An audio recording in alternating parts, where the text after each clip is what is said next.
So for those of you that are new to WordPress, today I'm going to show you how you start blogging with WordPress. So first, the easiest way is to go to WordPress.com and sign up for a free account there. So these accounts work similar to Blogger or Tumblr, where you have a domain name, which is your blog name.wordpress.com, and you can blog for free.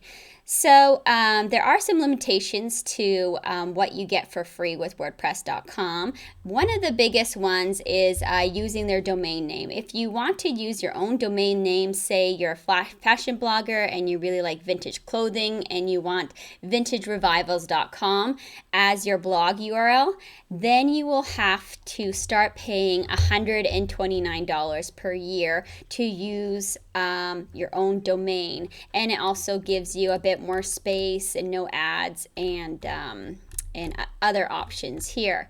But this is not a bad option for hosting as far as web hosting goes. But there are some other limitations to WordPress.com, which are their themes. So in there, they give you a list of a bunch of free themes and some premium themes. But there's actually a lot more themes out there. I blog a lot about themes on Creative Market and on Theme Forest, and there's just a whole bunch of themes out there, and WordPress.com won't let you install these themes if you buy them from those websites. There's also a ton of plugins out there if you're interested in integrating with MailChimp or I don't know, other third-party software. If you're interested in e-commerce down the road, then there are some limitations to the plugins. Actually, there's no plugins available for WordPress.com. And another limitation that might be important for you is if you want to monetize your website. WordPress.com doesn't allow you to sell on the website. It doesn't allow you to post affiliate links or in any way monetize your website. So if you want to start blogging and you're serious about creating a business about it, then WordPress.com might not be the solution for you. In that case, what you want to do is go with a self-hosted WordPress website.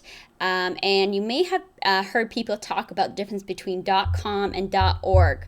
So .org is where you grab WordPress code, where you have a list of themes that are free, where you get support and information about plugins that are available. Now, don't worry too much about downloading the WordPress code and installing it yourself, because web hosts today provide you with really easy push button installs of WordPress.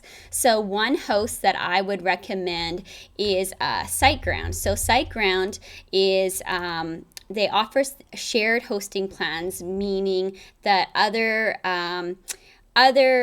people will be on the same server, and they offer us pretty reasonable prices for hosting. They have a startup plan starting at $3.95 a month and a Go Big plan at $70.95, etc. And I maybe recommend the Grow Big one because it also gives you some email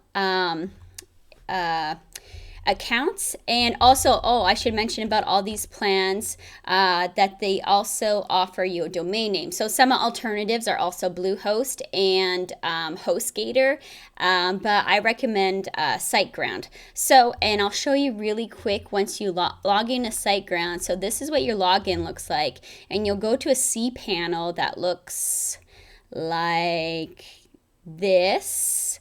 And you'll just hit WordPress, and then you'll go through just an install of WordPress.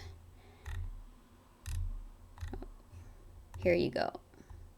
And then that's how you start your process of installing WordPress. So it's a really simple kind of step-by-step way to install WordPress, and it shouldn't be too hard with people with little technical skills. And if you already own a URL, then you'll have to look at pointing your DNS server to SiteGround. So really quickly, back at the C panel here, your DNS name servers are these two right here if you have a domain hosted on GoDaddy or anywhere else that you may have already purchased a domain name. Okay, and then lastly, I just want to touch on managed servers. If you're just starting out, this is probably not something you're looking at right now, but as your blog grows, I recommend a managed server. It just helps with security for your website. As you get more traffic, it might be more vulnerable to attacks. And I use Media Temple. There's some other managed WordPress hosting like Flywheel. And what they do is they just do all the maintenance for you, the upgrades, and also security measures that might help you later down the road. So that is a basic overview of how you set up a WordPress website. And I hope it's helped you. And be sure to follow my blog for other WordPress tips.